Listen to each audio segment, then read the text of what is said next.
تو آپ کو بتائیں کہ غیر قانونی سرگرمیاں دہشت گردی کی مالی معاونت سے اندرونی طور پر جڑی ہوئی ہیں۔ پاکستان میں دہشت گردوں اور ان کے سہولت کاروں کے لیے کوئی جگہ نہیں۔ پاکستان کو غیر مستحکم کرنے کی کوشش کرنے والے ملک دشمن عناصر ہیں۔ Army chief general Asim Munir کا کور کمانڈرز کانفرنس میں 2 ٹوک پیغام 268ویں کور کمانڈرز کانفرنس میں اس عزم کا ادا کیا گیا کہ کسی کو بھی بلوچستان میں امن میں خلل ڈالنے کی اجازت نہیں دی جائے گی۔ ISPR کے اعلامیے کے مطابق دہشت گردوں کے سہولت کاروں حامیوں کے خلاف بھرپور طاقت کا استعمال کیا جائے گا۔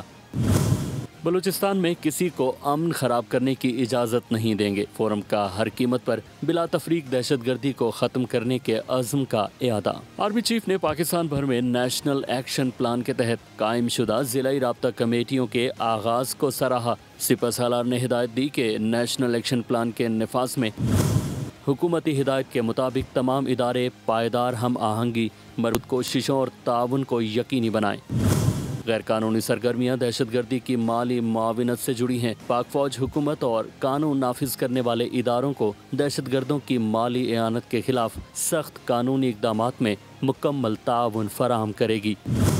آرمی چیف کا دہشت گردی کی ہر صورت کو کسی بھی قیمت پر ختم کرنے کا عزم۔ کور کمانڈرز نے ملکی امن اور سلامتی کے لیے جانیں قربان کرنے والے اہلکاروں اور شہریوں کو خراج عقیدت پیش کیا اور شہداء کے ایصال ثواب کے لیے فاتحہ خوانی بھی کی۔ ISPR کے مطابق کور کمانڈرز کانفرنس میں جیو اسٹریٹجک صورتحال اور نیشنل سیکیورٹی چیلنجز کا جائزہ لیا گیا۔ فورم نے بھارت کی غیر قانونی طور پر مقبوضہ جموں و کشمیر میں انسانی حقوق کی جاری سنگین خلاف ورزیوں پر گہری تشویش کا اظہار کیا۔